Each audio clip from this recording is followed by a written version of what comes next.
So what Seymour's done over the years is he's basically made it possible to get any tone imaginable, and pretty much with any guitar. Seymour Duncan, we're in the business of taking care of musicians. That means we listen to them and we support them.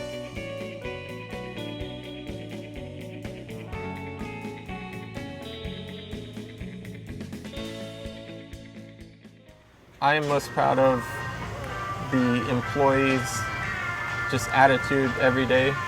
Everyone comes in with a smile. We hang out together on the weekends. It's like everyone here is a big family.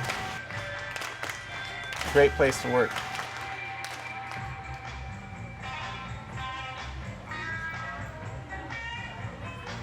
My dad's the eccentric, like, tinkerer, whereas my mom is the brains behind the business. And she was the one early on that saw this magic that he had and knew how they could both turn this into something bigger and help more musicians out there.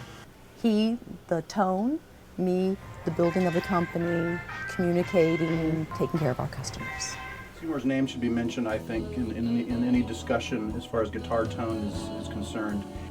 He's, helped players from every generation, every style achieve the tones that they want to achieve, and thank you, Seymour. Thank you so much. I was very lucky to have, studied ham radio and stuff like that to understand what it's all about. I can hear it, but what is it that I'm hearing? And I want to be able to produce it and understand that if I use this many turns or this kind of winding pitch, how close each wire is together. There's hundreds and hundreds of wiring combinations, and I've done so many of them that I can really hear the difference.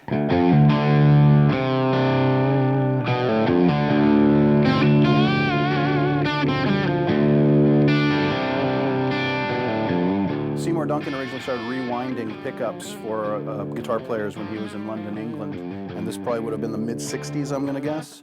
And so I think he just became obsessed with helping people achieve better guitar tone.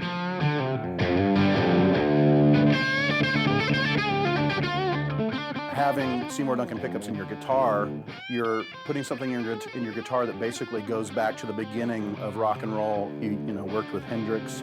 He worked, with Jeff Beck, of course, Jimmy Page. So all these great players, he helped them achieve the sounds they were going for.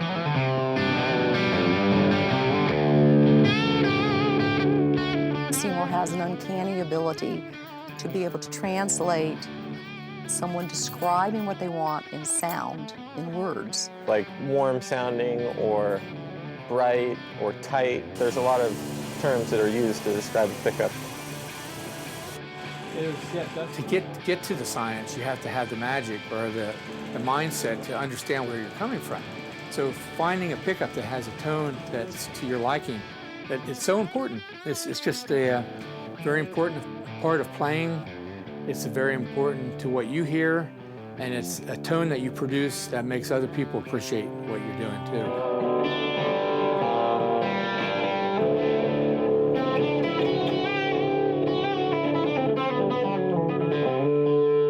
A lot of the tones that we take for granted nowadays that are just, you plug in, you flick a switch and you go, those were things that people pioneered and were groundbreaking, in the 60s, it's mid-'60s, late 60s. And I would drive my bike 5 miles to go see a band playing, just so I could see the guitar, what kind of guitar he was playing, where he had his knobs set, It's nice to look back at the historical value of these different tones and, to see what a guy like Seymour actually contributed to the sound of the guitar. And I would just keep taking all that in. He could figure out, I think I'll put this kind of wire, this many turns, do this and that with the magnets. So you gotta know your craft. And I always kept records of all this. You can't make great cakes if you don't know how to bake them. And hanging out with Leo Fender and asking him all these questions, Mr. Fender, why do you wax pickups? And all stuff like that when I was first learning how to make pickups. Les Paul, it was great really meeting him when I was a young kid, to actually talk with him and just get a very early understanding of what pickups were about. Just a great inspiration. Second, though, is I think you have to know your audience. That's my role. I'm a listener and I'm a supporter by nature, and I think I've been able to instill that desire to support musicians into an enormous team of people here that are really good at what they do. I was riding horses one day with Jamie Shane in Topanga, and I met Kathy, And then we just hit it off, just talking about stuff, and she was very smart at business. I said, I had this idea, I want to make things, and what we were doing was restoring and restoration and repairing in the beginning.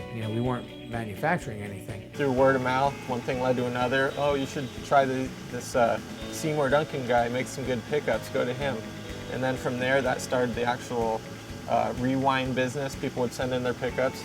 Kathy and I were doing everything. I said, man, we can't do this. We're getting 3 hours sleep at night. So we started hiring more and more people to do certain jobs. I've been working side by side with my dad for 15 years, or since I was, in elementary school. After school, I'd ride my bike out here and come to work. Derek's blessed, so he brings a lot of value to the company. Working on a car with your dad, I work on guitar pickups. And the good news is he was blessed with Seymour's ear. Wow. When the guitar market started getting so crazy, where Les Pauls are $400,000 or $500,000, Stratocasters were 10, 15, 20, 25,000. All during the 60s and 70s and 80s, people would change stuff out and put in other hot rodded stuff that maybe would have made it sound different, but it didn't have the look of the old instrument that was retaining so much in value. So I said, I got to do something about that. And that's when I came up with the antiquities. What the antiquities were intended for is the guy who had his 50s or his 60s Strat, and then the 80s, he may have taken those pickups out, put some high output, hair metal pickups in there, and then come the 90s, he's like, you know what, these things are becoming valuable. This guitar is now worth more than my car. Maybe I should put it back to stock. An antiquity is the art of making something or a quality that is old. So for me, that was important to do. So that all of a sudden became just a great hit. And we do a lot of custom things to them, so they're all different. You're getting a pickup like how it was manufactured 50, 60 years ago. But it just drop right in and sound just like the vintage pickup, look just like the vintage pickup, smell like the vintage pickup. I started with the antiquities, and then Fender came out with the relics, and then Gibson came out with the historics. But we started all that aging thing.